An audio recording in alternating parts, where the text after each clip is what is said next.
Welcome to a fresh new week of opportunities in the greatest land on earth. You capitalists, get out there and make the most of it. Good morning. Welcome to the National Briefing with me, Kelly Nash. I hope you had a great weekend. I, like most red-blooded American males, plopped down in front of my television to watch a full slate of college football and NFL on Sunday and other sporting events. Got to watch the U.S. Open, a little bit of that. Carlos Alcaraz, congratulations, the new U.S. Open champion. I'll tell you what most Americans weren't doing was watching Face the Nation on CBS. That's why I shoulder that burden for you and bring you the synopsis. And for the most part, eliminate Margaret Brennan. Margaret Brennan is an insufferable host. And that's why when you look at the ratings, I just looked at these things. When I was a young man, this show used to get like an 8 share, meaning about 8% of Americans would watch it. It's currently, in its current formation with Margaret Brennan as the host, down to a 0 share.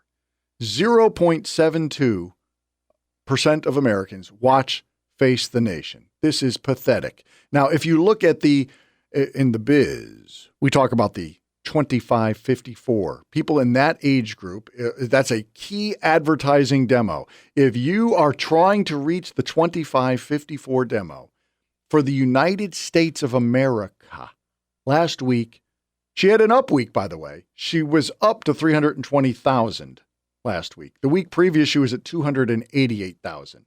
We're talking about numbers in the 0.2 range. 0.2. I kid you not, in certain markets across America, there are like just regular radio stations in one town that have bigger audiences than Margaret Brennan has coast to coast. This is, so again, when people like that are deep into the news industry, they feel like, well, it was said on Face the Nation. Nobody heard it.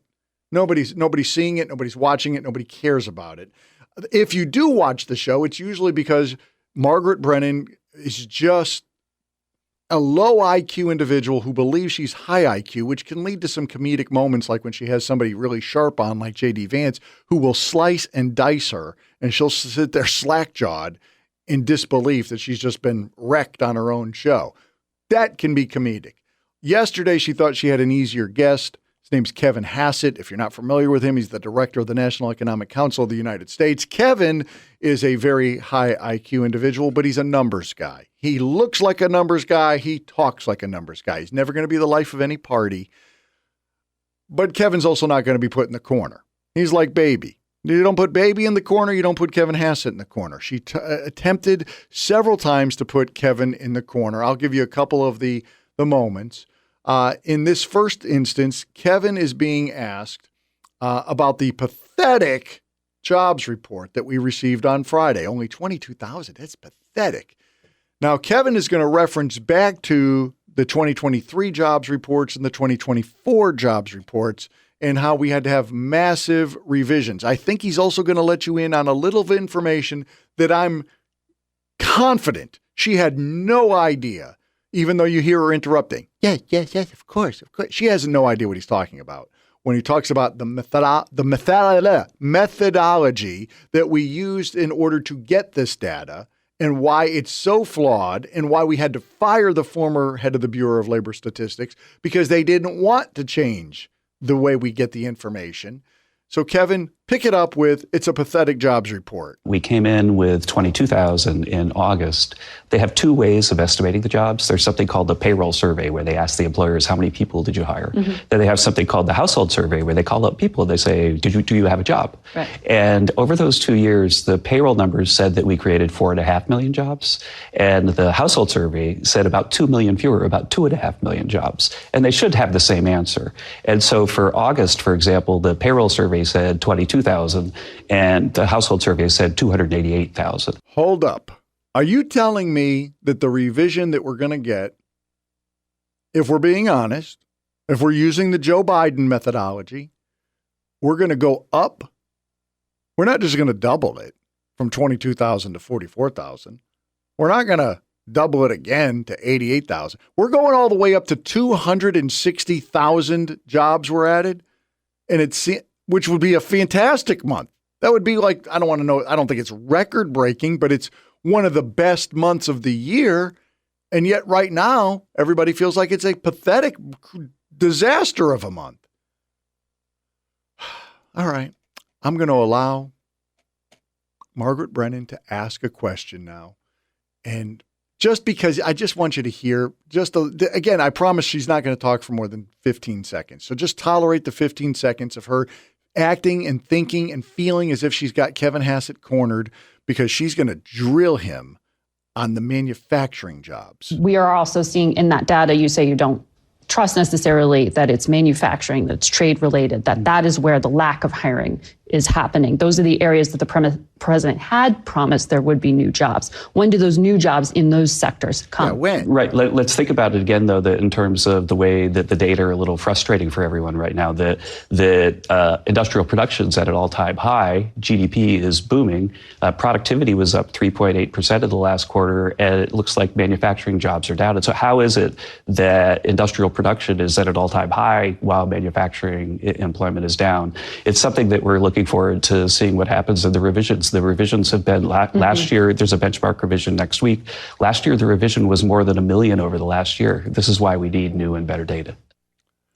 I mean, sometimes common sense is not very common. When he talks about GDP is up, manufacturing itself is up. As a matter of fact, it's like breaking records right now. We have more manufacturing happening in America than we've had in about 12 years right now. And plenty more is coming. I'm sitting here in South Carolina where we're adding literally in one county that I live in, we're going to add like another 15,000 manufacturing jobs over the next year. And you see the output of manufacturing, and she's asking, when are the jobs actually going to arrive? Because the data says it's not here. If you just used common sense, you would know then that the data that tells you that it's not here, when we see the money that's coming in, when we see the amount of product that's being manufactured in America, when we see that the companies have moved from other countries into the United States, that it's actually happening. That they are. So there's something wrong with the way we get the jobs numbers, which is, again, why we had to fire the Bureau of Labor Statistics, because she did not want to change the way it was working. She liked the way it had been working for 50 years. And again, Kevin went out of his way to say we don't know that it was politically motivated, although it does appear, just the way things lined up, that it was politically motivated, but it could have been mistakes. But either way, whether it was a mistake or politically motivated doesn't really matter, because they did not want to change the way we did it. We have to move on, and we have to come up with another system. Now, it's been almost a month. How come you haven't fixed it yet? I don't know. We had a system for 50 years, and we haven't fixed it in 3 weeks. Is that like a legit criticism? We might not have it fixed this year, but we are going to fix it, just like we're fixing everything else. The MAGA movement is trying to fix decades of broken bureaucracy and certainly a 4-year disaster under Biden, and give it a little time. The battleship is turning around quicker than I could have imagined. I know it's not fast enough for the libs, but it's doing great. America is becoming great again.